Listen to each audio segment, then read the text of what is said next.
बिस्मिल्लाहिर्रहमानिर्रहीम सल्लल्लाहु अला हबीबी सैयदना मुहम्मदिन व आलिहि वसल्लम। मैं हूँ अली अब्बास।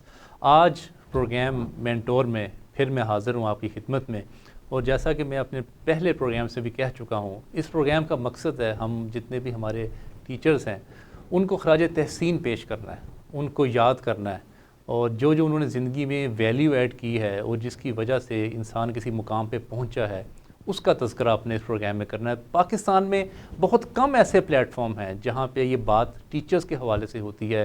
टीचर्स को इज़्ज़त कैसे दी जाए, टीचर्स को कैसे प्रमोट किया जाए, टीचर्स को कैसे खराज तहसीन पेश किया जाए, क्योंकि दुनिया में जितनी भी तरक्की हुई है आज तक वो डेफिनेटली स्टूडेंट्स ने की है, और स्टूडेंट्स के कोई ना कोई उस्ताद जो थे वो भी थे। आज हम इसी तरह के उस्ताद से आपकी मुलाकात करवाएंगे, शकील अहमद गुजर साहब, जिनका ज़िंदगी का सफ़र टीचिंग की ज़िंदगी से शुरू हुआ और अब भी एजुकेशन और टीचिंग से मुंसलिक हैं। एपेक्स ग्रुप ऑफ कॉलेजेस के डायरेक्टर ऑपरेशंस हैं शकील अहमद गुजर साहब। अस्सलाम वालेकुम शकील साहब, कैसे मिजाज हैं आपके? अच्छा शकील साहब, आप जिस एरिया से बिलोंग करते हैं वहाँ पे कोई ज़्यादा पढ़ाई का इतना ज़्यादा रुझान नहीं था, तो आपका पढ़ाई की तरफ रुझान जो है वो कैसे बढ़ा? बिस्मिल्लाहिर्रहमानिर्रहीम। मैं अली साहब बहुत शुक्रिया आपका कि आपने इतना मौका दिया मुझे भी बोलने का। असल में एरिया की बात है, मैं लाहौर से ही बिलोंग करता हूँ। मेरे लाहौर के देही इलाका से बिलोंग करता हूँ, और मेरा देही इलाका, मेरी प्राइमरी एजुकेशन जो है मेरे अपने गांव से ही है। गांव का नाम भी ज़रूर बताइए। मेरा गांव बिल्कुल ये लाहौर के अंदर ही गांव सादो की उसका नाम है। और मेरे गांव में प्राइमरी स्कूल ही हुआ करता था, और उसके बाद अभी तक भी शायद वहाँ पे मिडिल स्कूल तक पहुँचा है, अभी हाई स्कूल वहाँ पे नहीं है। तो वहाँ मैं अपने क्लास फेलोज़, जो मेरे 10-12 क्लास फेलोज़ थे, उनमें से पहला स्टूडेंट था जिसने मैट्रिक किया। यानी 5th क्लास करने के बाद मैट्रिक जो है ना वो मैंने वहाँ से निकला गांव से, तो फिर मैं आके पायलट स्कूल वादत रोड से मैंने 6th क्लास में एडमिशन लिया और पायलट स्कूल से ही मैंने मैट्रिक किया।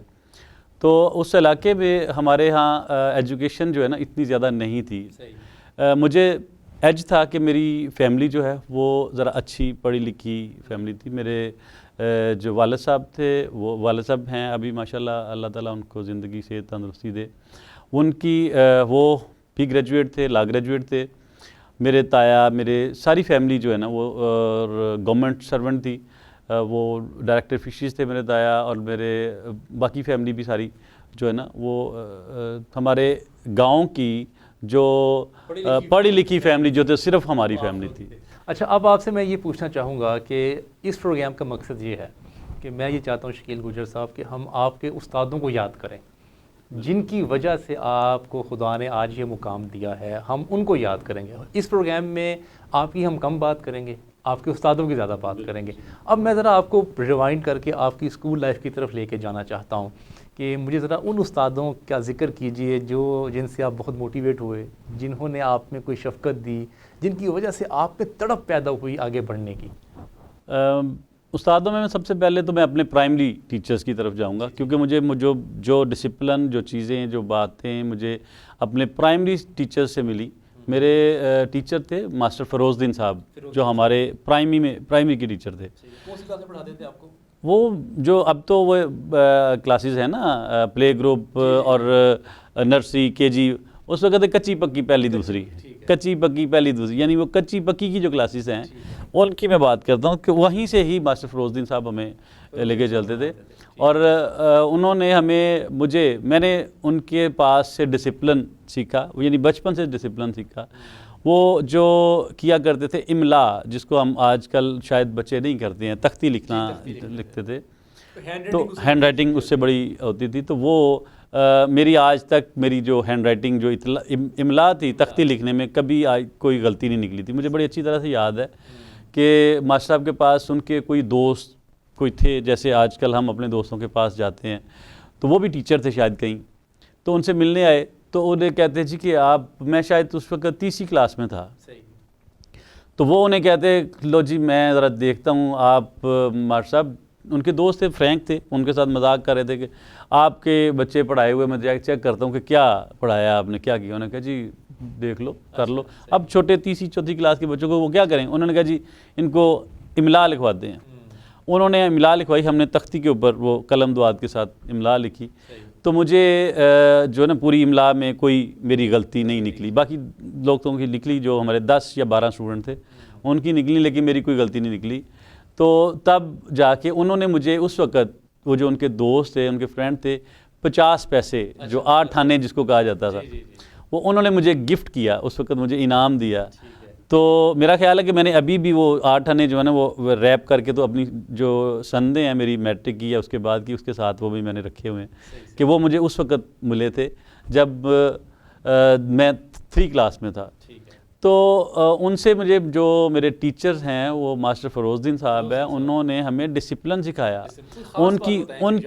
उनकी जो असेंबली होती थी सुबह जब हम इकट्ठे होते थे, जिसको हम उस वक़्त हम कहते थे दुआ के लिए इकट्ठे हों, तो जब दुआ के लिए इकट्ठे होते थे तो वो एक एक लाइन को बड़ा सीधा डिसिप्लिन के साथ खड़ा करते थे, और हमारी तवज्जो जो है बिल्कुल टीचर की तरफ हुआ करती थी, क्योंकि वो सुबह वो लेक्चर जो देते थे, उस वक़्त हम बचपन थे, बचपन में जो चीज़ें देखी हुई ना आज तक मुझे बड़ी अच्छी तरह से याद हैं कि उन्होंने जो समझाना ज़िंदगी के असूल, कि आते हुए स्कूल आएँ तो अस्सलाम वालेकुम बोलें, दरवाजे से ही बोलें, बेशक आपको कोई समझ नज़र आए ना आए। जब घर जाएँ तो घर में जाने से पहले जब दरवाज़ा इंटर हों तो अस्सलाम वालेकुम बोले, चाहे आपको सामने नज़र आए या ना आए, आपने अस्सलाम वालेकुम बोलना है। जब घर से निकलें तो पीछे अस्सलाम वालेकुम कह के आएँ कि बेशक आपके पीछे कोई है या नहीं है। तो ये छोटी छोटी चीज़ें जो थी वो उन्होंने तब सिखाई, तब बताई, शायद उस वक़्त हमें फ़ील नहीं होती थी, आज वो फ़ील होती हैं। आज वो फ़ील इसलिए होती हैं कि शायद हमारी जो नई जनरेशन है उसमें वो चीज़ें नहीं हैं, और वो नहीं हैं वो शायद हम टीचर्स ने उनको नहीं दी हैं, शायद इसमें हमारी कमी रह गई है, लेकिन हमारे टीचर्स ने हमें ज़रूर दी हैं। अच्छा, फिर आप बढ़ते गई ज़िंदगी में, अब आगे जब 9वीं 10वीं में पहुँचे, उसी टाइम में एक और हमारे टीचर थे जो हमें 4th और 5th क्लास में करते थे, तो वो थे इलमदीन साहब। वो पढ़ाते थे आपको? वो सब कुछ ही पढ़ाते थे, यानी जो टीचर थे वो उनके लिए वो कोई मखसूस नहीं था, वो सारी पूरे की पूरी जो किताबें, 2 ही टीचर थे पूरे स्कूल में, एक फ़रोज़द्दीन साहब और एक इलमदीन साहब। तो वो जो है वो हमें यानी पहले वो सारा कुछ पढ़ाते थे, उसके बाद वो सारा कुछ पढ़ाते थे। तो उन्होंने भी हमें बड़ी ग्रूमिंग की, उस वक़्त उन बुज़ुर्गों से हमने बहुत कुछ सीखा। उन्होंने हमें आना जाना उठना बैठना, यानी ये जो ज़िंदगी की एटिकेट्स जो हमें मिलने चाहिए थे वो हमें उनसे मिले। फिर मैं स्कूल की तरफ आगे मैं स्कूल के आया हूँ, तो मैं फिर उसके बाद ना एक पायलट स्कूल आया, 6th क्लास में मैं वहाँ पे एडमिशन मेरा हुआ। तो वहाँ मेरे पहले जो उस्ताद थे, पहली क्लास यानी 6th क्लास के इंचार्ज थे शरीफ साहब हुआ करते थे। शरीफ साहब बहुत मेहनती टीचर थे, इंग्लिश भी वो पढ़ाया करते थे, वो मैथ भी पढ़ाते थे, और यानी साइंस सब्जेक्ट भी वो खुद ही पढ़ा देते थे, सारी चीज़ें खुद ही। और एक आध टीचर शायद और थे जो पढ़ाया करते थे। उस वक़्त फिर हमें इलेक्टिव सब्जेक्ट रखा करते थे। उस वक़्त भी ज़राअत, बिजली, पानी, लकड़ी, इस तरह के सब्जेक्ट भी हुआ करते थे, तो वो भी हमें मिले।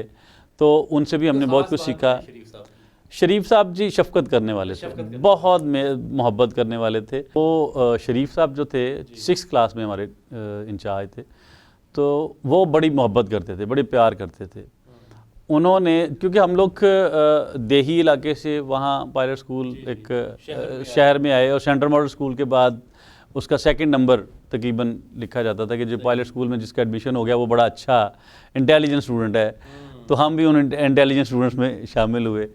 तो वहाँ पे बड़ा प्यार मिला, शफ़क़त मिली उनसे, उन्होंने बड़ा हमें संभाला, और 6, 7, 8 तक वो हमारे क्लास इंचार्ज थे। तो 8 तक वो लेके गए हमें। उसमें उसके दौरान में कोई शायद एक आध टीचर जो हैं वो कुछ और सब्जेक्ट पढ़ाने आया करते थे, लेकिन ज़्यादा ओवरऑल एक ही टीचर जो है सारी क्लासेस को लेके चलते थे। 9th क्लास जो है वहाँ एक मॉडल सेक्शन बनता था। वहाँ था, मुझे मौका मिला 9th क्लास में, जमील नजम साहब हमारे इंचार्ज थे। वो साइंस उनका सब्जेक्ट था, और आजकल वो स्पेशल एजुकेशन के डायरेक्टर भी, उसके बाद एजुकेशन में काफ़ी ऊपर तक गए। अब तो रिटायर हो चुके हैं, लेकिन फिर भी अभी तक एजुकेशन फील्ड में इन हैं, ओपन यूनिवर्सिटीज़ में भी और इधर उधर हर जगह पे काफ़ी जगह वो इन है। और उसके बाद वो जमील नजम साहब as a principal central model भी रहे, तो उन्होंने भी बड़ी मोहब्बत दी। और वहाँ वो उनके पास थोड़ा टाइम हमारा गुजरा, लेकिन उन्होंने भी बड़ा दिया। वहाँ थे हनीफ साहब साइंस टीचर थे, फिज़िक्स, मैथ और केमिस्ट्री, केमिस्ट्री भी, मैथ भी और फिज़िक्स भी, तीनों चीज़ें पढ़ाते थे। तो उन्होंने बड़ा हमें मेहनत करवाई। हम पीछे से क्योंकि रट्टा के बड़े लगे हुए थे, तो रट्टा करके 6ठी 7वीं 8वीं के बाद जो है ना 9th में वो रट्टाइज़म नहीं चलता था, उन्होंने थोड़ा सा समझाने की शुरू किया। तो वो हमें लेके चले, लेकिन शायद हम उतने उस लेवल के नहीं थे जिस लेवल पे वो हनीफ साहब हुआ करते थे। उसी दौरान में वहाँ पे एक हमारे टीचर थे सफदर साहब, वो भी साइंस ही पढ़ाया करते थे, बायोलॉजी वो पढ़ाते थे।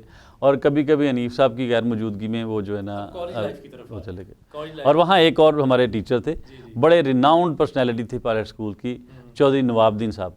वो हमारे 10th क्लास में जो है ना क्लास इंचार्ज थे। तो वो भी बड़ा प्यार करते थे। वो हमेशा पंजाबी में भी, उर्दू में भी, और हर बच्चे के उस लेवल तक आके बात करते थे ताकि बच्चा जो है वो क्लास में से बाहर ना जाए। हमारी क्लास की इस तरह से कि छुट्टी कोई नहीं करता था। अक्सर भगौड़े होते थे ना लोग, हमारी क्लास में कोई भगौड़ा नहीं होता था, यानी सारे के सारे मोहब्बत ही इतनी मिलती थी टीचर से कि बच्चा कहता ये बाहर जाके, मतलब एजुकेशन देने से जो मोहब्बत, शफकत और प्यार जो है ये टीचर का ज़्यादा काउंट करता है एज़ कम्पेयर टू। अच्छा जी, अब आ जाएं आप कॉलेज लाइफ की तरफ। कॉलेज में आपको कौन कौन से टीचर्स याद हैं? कॉलेज में जी मैं science, government college of science Wahdat road से मेरा, वादत रोड पे ही रहे हैं आप? ठीक है। वहाँ मैं फर्स्ट ईयर जो है मेरा वहाँ पे था। तो वहाँ मेरे टीचर थे, मेरे इकनॉमिक्स के टीचर थे गुलाम रसूल अलवी साहब।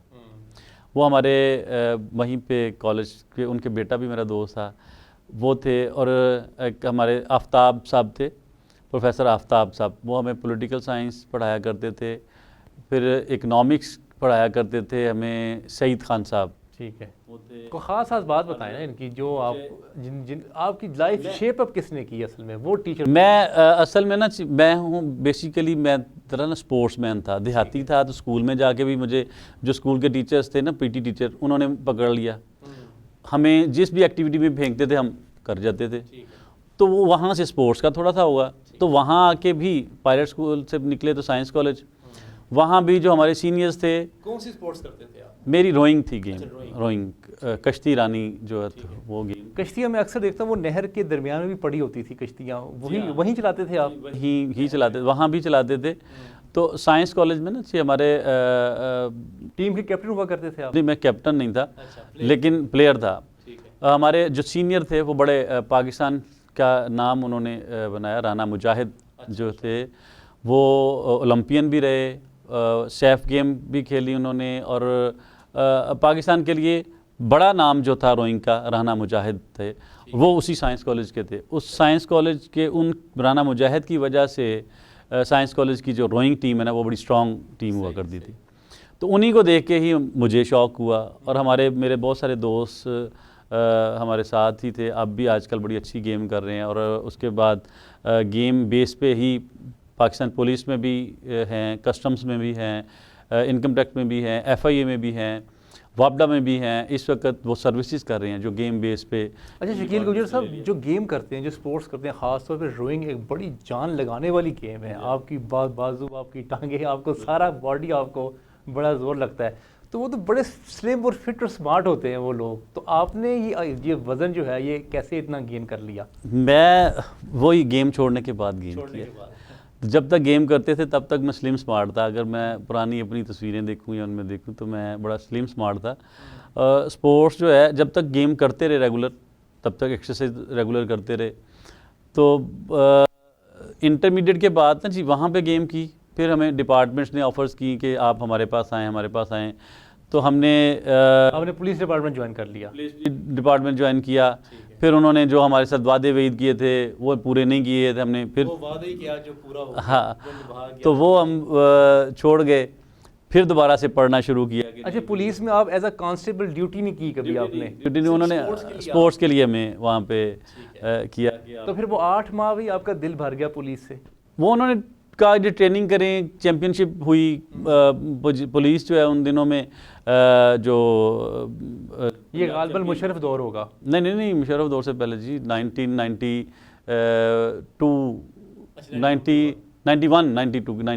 की बात है। ठीक है, ये वर्ल्ड कप जीत रहा था पाकिस्तान, वही डेज थे।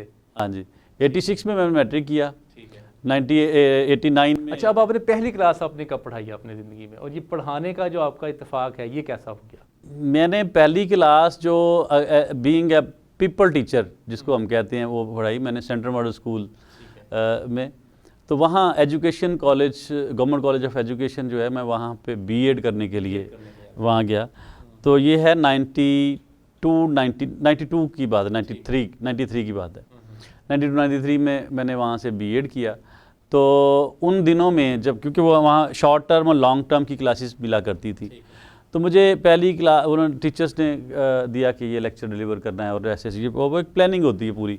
तो मुझे पहली क्लास जो है ना सेंट्रल मॉडल स्कूल में पढ़ाने का मौका मिला। तो उस वक़्त क्योंकि नए नए थे, ख़ुद भी स्टूडेंट थे, आगे भी स्टूडेंट थे, और सेंट्रल मॉडल स्कूल के जो स्टूडेंट्स हुआ करते थे वो कोई आम स्टूडेंट नहीं होते थे। वो सेंट्रल मॉडल जो क्रीम हुआ करती थी उनके वो स्टूडेंट्स वहाँ पर होते थे।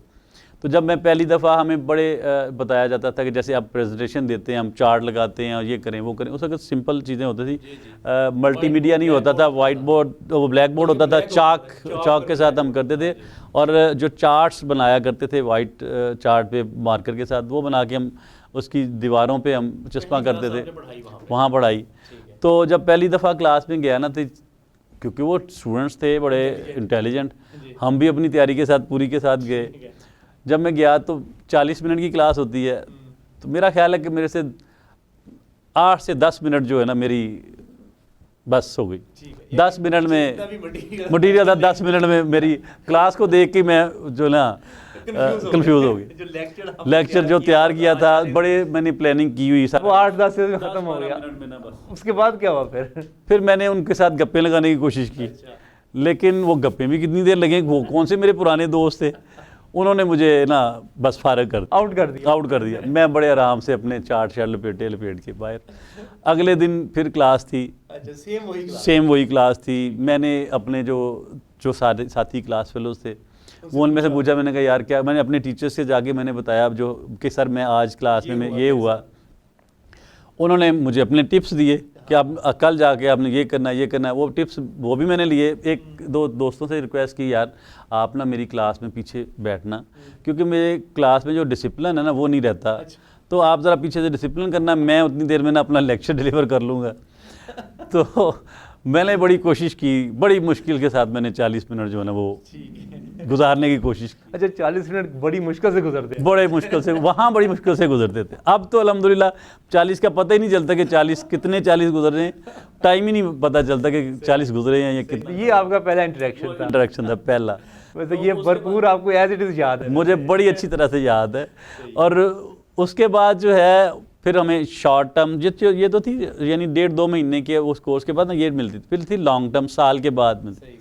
जब मुझे साल के बाद मिला ना, तो उन्होंने फिर सिलेक्शन दी कि आप कौन से स्कूलों में जाना चाहते हैं। आप सिलेक्ट, जो भी स्कूल आप कहेंगे हम उस पर हम आपको भेज देंगे। तो तब भी वो स्कूलों की लिस्ट आई, उसमें सेंट्रल मॉडल भी था, पायलट स्कूल भी था, समनाबाद के स्कूल थे, कुछ और स्कूल्स भी थे, एनडी इस्लामिया स्कूल इचरा भी था। तो मुझे पायलट स्कूल नज़र, मैंने कहा मैं पायलट स्कूल से पढ़ के आया हूँ, तो मैं क्यों ना वही दूँ। मैं अपने पायलट स्कूल का नाम दिया कि मुझे पायलट स्कूल अलॉट कर दें। तो उन्होंने मुझे पायलट स्कूल वाली टीम में डाल दिया। तो जब पायलट स्कूल में मैं तब आया, तो उन्हीं टीचर्स के पास फिर मैं आया कि सर मैं आपका स्टूडेंट। वो बड़े ही खुश कि हमारा जो स्टूडेंट है वो हमारे पास आया। तो उन्होंने मुझे फिर उनसे जो पहले सीखा था, दोबारा फिर उनसे सीखने का मौका मिला। उन्हीं क्लासेस, जिन बेंचेस पे मैं खुद बैठ के आया था, उन्हीं बेंचेस पे बैठे हुए लोगों को पढ़ाने का मौका मिला। उसी क्लास में सेम क्लास भी मुझे मिली कि सेम क्लास में मेरी पाक स्टडीज़ और इस्लामिक स्टडीज़ 2 सब्जेक्ट इलेक्टिव हुआ करते थे। पाक स्टडीज़ और इस्लामिक स्टडीज़ की ही हुआ करती थी। और उस क्लास में अल्हम्दुलिल्लाह मुझे बड़ा अच्छा सीखने का मौका मिला और मैंने पढ़ाने का मौका मिला। वो जो मेरे 1 महीने की क्लास हुआ करती थी उस क्लास में, और उस क्लास में जो है ना ऑल राउंड टॉपर्स जो हैं वो मैं था। अच्छा शकील गुजर साहब, आपने ज़िंदगी में बहुत सारे उस्तादों के साथ आपका इंटरेक्शन हुआ, स्कूल में भी, कॉलेज में भी, यूनिवर्सिटी में भी। माशाल्लाह आप ख़ुद भी आप एक इदारे को रन कर रहे हैं एज अ डायरेक्टर ऑपरेशन, आपके नज़दीक कामयाब उस्ताद जो है वो कौन होता है? कामयाब उस्ताद जी जो स्टूडेंट्स की प्रॉब्लम्स को समझे, ठीक है, जो कोर्स ना पढ़ाई जाए, कोर्स बाद में, जब तक आप बच्चे को, स्टूडेंट को उसको नहीं समझेंगे तो कोर्स उसमें कैसे इंजेक्शन थोड़ी लगाएंगे। आप पहले उसको समझें कि ये क्या चाहता है। लेकिन टीचर्स तो देखिए सर एंटर होते हैं, चौक पकड़ते हैं और शुरू हो जाते हैं, बोलते जाते हैं, लिखते जाते हैं, बोलते जाते हैं, लिखते जाते हैं, होमवर्क दे के चले जाते हैं। ये अभी हुआ है ना, ये वो टीचर्स हैं जो उस प्रोसेस में से गुजर के नहीं आए हुए हैं। ये आते हैं, मास्टर्स किया, आज जी लेक्चर, ज़रूरत क्या है, मास्टर्स किस में किया, इकनॉमिक्स में, मास्टर्स किया इंग्लिश में, अच्छा CSS करेंगे, इंग्लिश में करेंगे, नहीं CSS हुआ, चल भी पढ़ाने के लिए चले आए, चलें जी पढ़ाना शुरू कर दें। अगर ये टीचर्स उस टीचिंग जो प्रैक्टिसेस हैं उनमें से होके गुजर के आए, उसमें से उस प्रोसेस में से गुजर के आए, तो ये ऐसा नहीं। अच्छा, आप जिक्र कर रहे थे कि जो बच्चे की प्रॉब्लम को समझे, अब 40-50 बच्चे हैं, हर एक इंडिविजुअल की प्रॉब्लम को कैसे वो टीचर समझ सकता है? सर जब आप उनके हो जाएंगे ना तो वो सारी प्रॉब्लम आपके सामने। आप उनके हो सकते हैं टीचर कैसे? बच्चे तो जरा बात भी नहीं मानते। 40 बच्चे हैं, मैं भी बता रहा हूँ, पहली दफ़ा मेरा भी नहीं मानते थे। जब मैंने आपसे कहा ना, मुझे नहीं समझ आ रही थी कि मैं बच्चों का डिसिप्लिन कैसे मेंटेन करूँ, तो मैं अपने टीचर्स के पास गया, फिर उन्होंने मुझे अपनी वो टैक्टिक्स दिए कि किस तरह से बच्चों को अट्रैक्ट करना है अपनी तरफ। आपके पास नॉलेज होगा ना, आपके पास मटेरियल होगा तो बच्चा आपकी तरफ अट्रैक्ट करेगा। अगर आपके पास मटेरियल नहीं है तो देन नहीं होगा। पहली दफ़ा मेरे पास मटेरियल नहीं था जो बच्चों को रिक्वायर्ड था, तो मेरे पास सिर्फ मेरा मटेरियल था जो मुझे रिक्वायर्ड था, तो मेरा ख़त्म हो गया। तो जो बच्चों का रिक्वायर्ड मटेरियल है वो आपके पास होना चाहिए, वो होगा तो वो बच्चा कभी आपसे पीछे हटेगा ही नहीं। मुझे आज भी याद है, आप फेवरेट टीचर हुआ करते थे? अल्हम्दुलिल्लाह, मैंने अभी भी, जब मैंने मास्टर्स के बाद कॉलेज में आके पढ़ाना शुरू किया तो पॉलिटिकल साइंस मेरा सब्जेक्ट था, मास्टर्स मेरा पॉलिटिकल साइंस भी था, मास्टर्स मेरा फिज़िकल एजुकेशन भी था, क्योंकि बीइंग ए स्पोर्ट्समैन मैंने फ़िज़िकल एजुकेशन में मास्टर्स किया, पॉलिटिकल साइंस में भी मास्टर्स किया मैंने। उसके बाद LLB यूनिवर्सिटी लॉ कॉलेज से लॉ किया, फिर मैंने MBA किया। मैंने जब, क्योंकि ऐसे ही था, जो भी सामने काम आया, जब मुझे मिल गया ना थ्रिल कि मैं ये कर सकता हूँ तो मैंने कर लिया। अच्छा, वैसे ये आपने एक बड़ा ज़बरदस्त टेक्निक बताई है, जो टीचर्स हैं उनको अपनी साथ साथ स्टडी रखते ही चाहिए, अपने आप को अपडेट करने रखते रहना चाहिए। टीचर्स जब कहता है ना मैं कंप्लीट, तो वो आखिरी दिन होता है उसका। और स्टूडेंट्स को मेरे आज अल्हम्दुलिल्लाह मेरे पास वो स्टूडेंट हुआ करता था, मैं ढूंढ के लाता था, जो किसी भी क्लास में से टीचर अपनी क्लास में स्टूडेंट को निकाल देता था, मैं उसको ले लेता था। मैं कहता आ जाए जी, मेरे पास आ जाए, मेरे पास आ जाए। मैं अक्सर अपनी जब क्लास में निकलता था, मेरा एक आध क्लास फारिग होती तो मैंने सारे देखना, बहुत सारे टीचर्स ने डिसिप्लिनरी मामलात में, कभी किसी मामले में अपने स्टूडेंट 2-2 4 ना क्लास से बाहर खड़े कर दें, आते ही निकलो, ह्यूमन उठो, निकाल बाहर खड़े कर देने, और बाकी जो 40-45 उनको पढ़ाना शुरू कर देना। वो जो बाहर निकाले हुए होते थे वो सारे मैंने इकट्ठे करके अपने पास ले आने। तो वो इनको ये मैंने पूछना, ये क्या है? कहते ये शरारतें करती हैं जी, ये डिस्टर्ब करते हैं। मैंने कहा अच्छा, जो शरारतें करता है ना वही सबसे ज़्यादा इंटेलिजेंट होता है। अच्छा, वही इंटेलिजेंट होता है। इंटेलिजेंट, उसमें कुछ ज़्यादा होता है तो वो ज़्यादा करने की कोशिश करता है। तो वो जो शरारती या डिस्टर्ब करने वाले स्टूडेंट थे उनको मैंने प्यार मोहब्बत के साथ, मैंने हाँ क्या चाहते हैं आप? उन्होंने कहा सर ये, सर ऐसे। मैंने कहा ठीक है, ऐसे कर लेते हैं। अच्छा ऐसे, चलो ऐसे कर लेते हैं, ऐसे यानी जैसे उन्होंने कहा, मैंने कहा अच्छा अब मैं जो चाहता हूँ फिर वैसा करना होगा। उन्होंने कहा हाँ जी अच्छा। फिर मैं क्या चाहता हूँ? मैंने कहा बेटा मुझे ये चाहिए, आपसे मुझे ये चाहिए, और मेरे से जो आपको चाहिए वो आप ले लें। तो मैंने उनको आज भी अल्हम्दुलिल्लाह, मेरे स्टूडेंट्स, वो स्टूडेंट्स जो शरारती स्टूडेंट्स थे, अल्हम्दुलिल्लाह बहुत सारी मल्टीनेशनल कंपनीज़ में काम भी कर रहे हैं और अपना बिज़नेस रन कर रहे हैं। अगर मैं जेल रोड के अंजमन ताजरा की बात करूं तो वहाँ भी डेजिग्नेशन होल्डर जो है वो आज भी मेरा स्टूडेंट है। अगर मैं किसी मल्टीनेशनल टाइप प्रोडक्ट की बात करूं तो वो मेरा स्टूडेंट। माशाल्लाह बहुत सारे स्टूडेंट्स आपकी बड़ी बड़ी जगहों पे अब काम कर रहे हैं। अच्छा, अब जो आपके उस्तादों का जिनका आपने जिक्र किया, क्या अब आप उन लोगों से मिलते हैं? जी हाँ, जी हाँ। जी हाँ, बिल्कुल मिलता हूँ। महसूस आपको भी होता है और उनको भी होता है? आपने बात पहले इधर गली, मेरे और बहुत सारे उस्ताद हैं जिनसे मैंने बहुत कुछ सीखा। मैंने वो मेरे मास्टर्स में जो टीचर्स थे, मेरे masters government college of physical education था यहाँ पे। आज अब वो फिज़िकल एजुकेशन कॉलेज ख़त्म हो गया, गवर्नमेंट कॉलेज गुलबर्ग उसका नाम हो गया हुआ।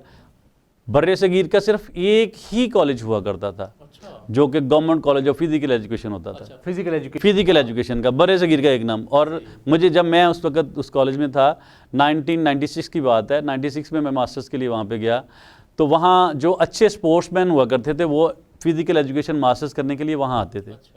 और उस वक्त इंडिया से एक डेलीगेशन आया हुआ था कि उस कॉलेज को विज़िट करने के लिए, कि बर्रे सगीर का एक कॉलेज वाहिद अदारा है जिसको हम विज़िट करने के लिए आए हैं।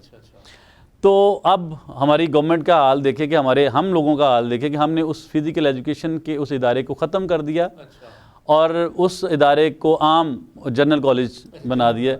और हालांकि उसके साथ इधर हॉकी स्टेडियम, उधर क्रिकेट स्टेडियम, फुटबॉल स्टेडियम, तमाम फैसिलिटीज़ जो थी वो उसी फिज़िकल एजुकेशन यूनिवर्सिटी बनना था उसने।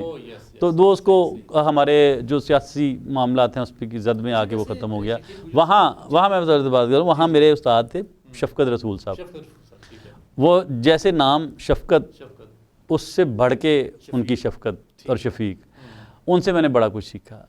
उन्होंने हमें मुदब्बराना बात करना सिखाई। उन्होंने मुझे मैं अब आज भी, उस वक़्त वो हमें स्पोर्ट्स पढ़ाया करते थे, तो अगर ग्राउंड जो है ना उसका फुटबॉल का ग्राउंड, आज भी मुझे चौक के साथ वो पढ़ाते थे वाइट ब्लैक बोर्ड पे। ग्राउंड की वो उसने पैमाइशें बनानी है तो वो आंखें बंद करके मैं अभी भी वो बना सकता हूँ कि जैसे उन्होंने पढ़ाया। और ये 120 ये और ये विड्थ लेंथ ये सारी पोजीशंस प्लेयर्स की मैं उसी तरह अभी भी दे सकता हूँ। जब आप अपने उस्तादों से अब मिलते हैं, माशाल्लाह अल्लाह ताला ने आपको एक मुकाम दिया है, अब तो इन्फ्लुएंशियल पर्सनैलिटी हैं आप अब इस वक्त इस मुल्क की, जब आप उनसे मिलते हैं तो उनको कैसा महसूस होता है और आपको ख़ुद कैसा महसूस होता है? क्योंकि बड़ी पुरानी बात हो गई, आज से 30 साल 35 साल पुरानी, तो कैसे उनको? मैं अभी भी मैंने अपनी रूटीन रखी है कि एक महीने बाद मैं अपने सारे टीचर्स जिनके साथ मेरा ताल्लुक़ है कोशिश करता हूँ कि उनको मिल के आऊँ। यानी महीने में एक दफ़ा मैंने ज़रूर मिलना है। तो वही बात कर रहा था, शफ़क़त साहब वहाँ पे थे हमारे पास, खान कमर वहीद खान साहब बड़े अच्छे टीचर थे हमारे। साइकोलॉजी, हमें स्पोर्ट्स साइकोलॉजी पढ़ाते थे जावेद साहब, और स्पोर्ट्स मेडिसिन पढ़ाया करते थे डॉक्टर आसिफ साहब। मैं उनसे भी मिलने जाता हूँ उनसे। और जब वो मैं जब जाता हूँ, वो जब मुझे कहते हैं ओए शकील बैठ जा, मुझे बड़ा मज़ा आता है। वो मुझे कान से पकड़ते हैं, मुझे बड़ा मज़ा आता है।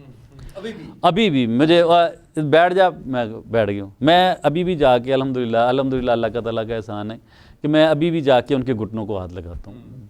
पहले मिलने से पहले मैं उनके, क्योंकि उनकी वजह से ही आज हम यहाँ पे हैं।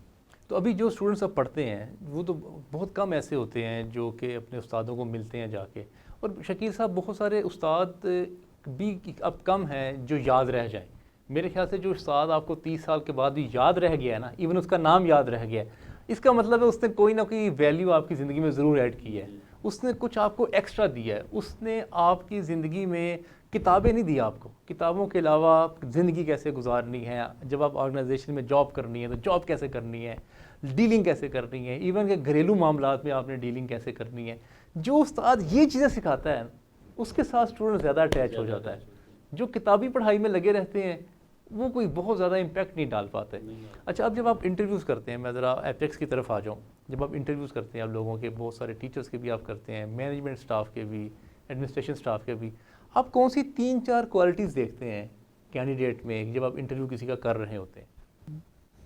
सबसे पहले मैं बात करूं आपसे कि इंटरव्यू भी हो रहा था। इंटरव्यू तब जाता है, सबसे पहले हम टीचर्स के लिए मैं जो बात करता हूँ, मैं कहता हूँ पहले वो अपने आप को प्रेजेंट करे। ठीक है।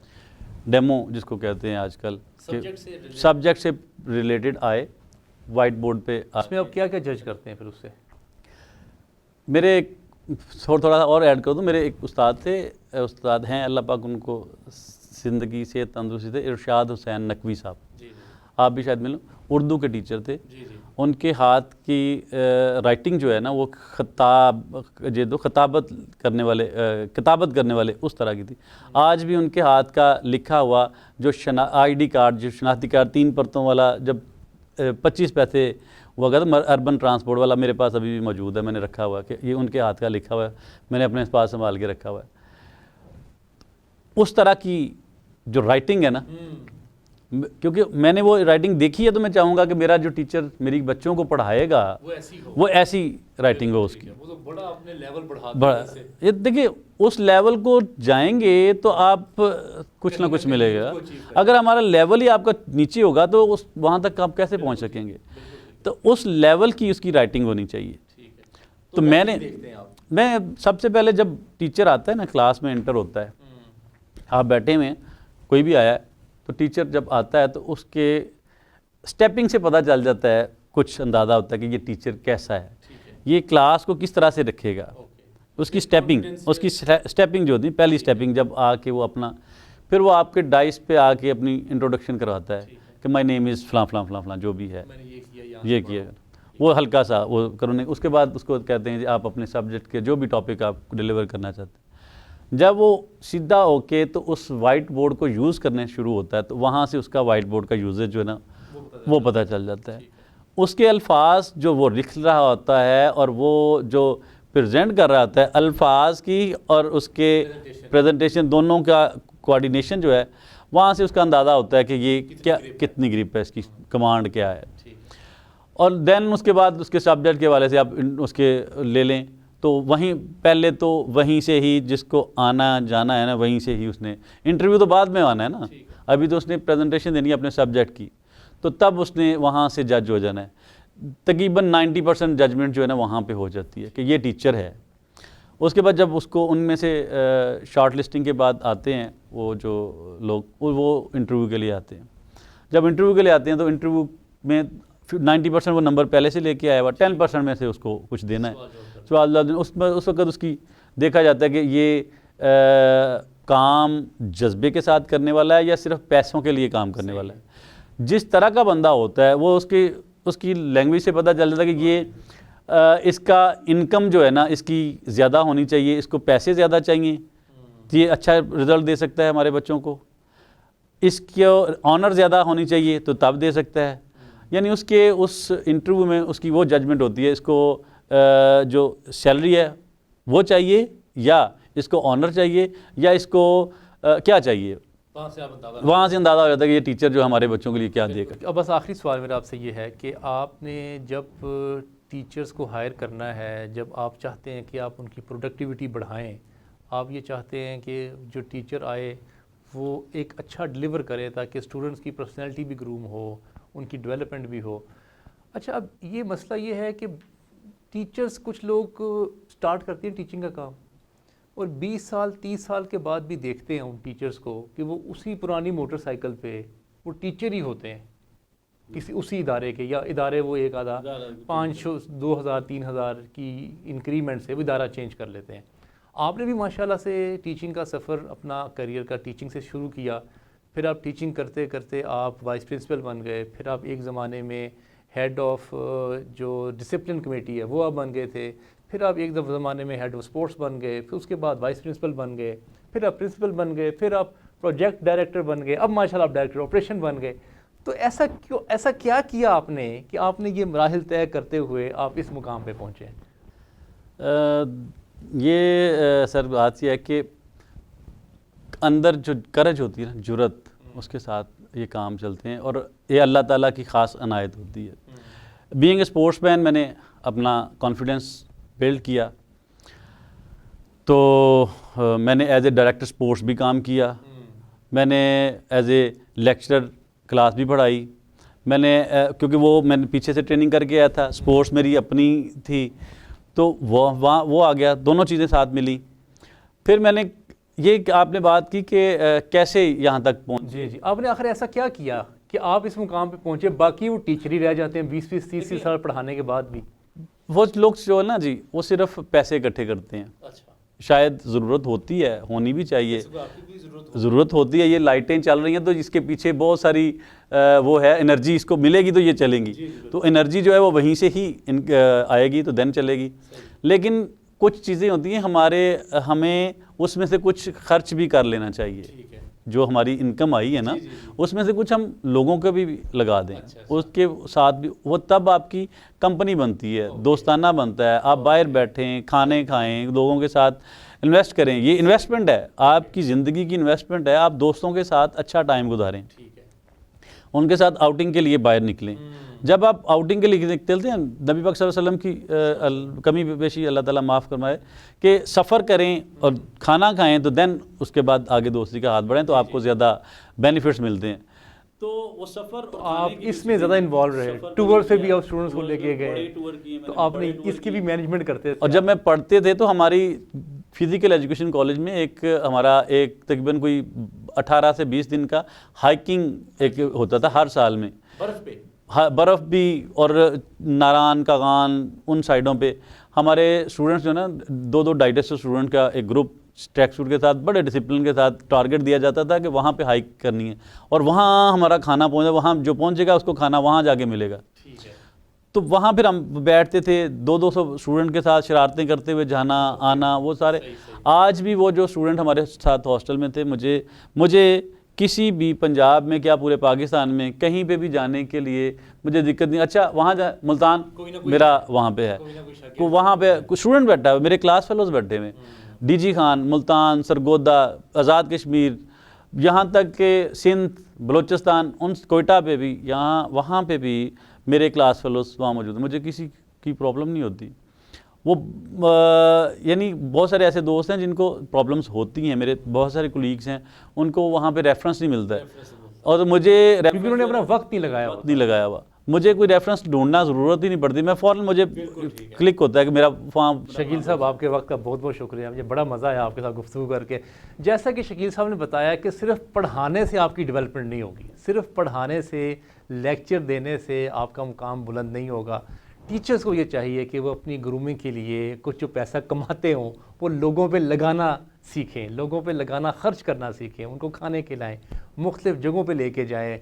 और अदर दैन द टीचिंग, आप जब ऑर्गेनाइजेशन के, कॉलेज के मुख्तलिफ़ एडमिनिस्ट्रेटिव काम, इवेंट्स मैनेजमेंट, मैनेजरियल काम, ऑपरेशंस में जब आप इंक्लूड करते हैं अपने आप को, तब आपकी एक डिफरेंट तरह से ग्रूमिंग होती है। तब मालिक को नज़र आता है कि इसको मैं प्रमोट करूं, इसको मैं वाइस प्रिंसिपल बनाऊं, फिर प्रिंसिपल बनाऊं, फिर डायरेक्टर ऑपरेशन बनाऊं।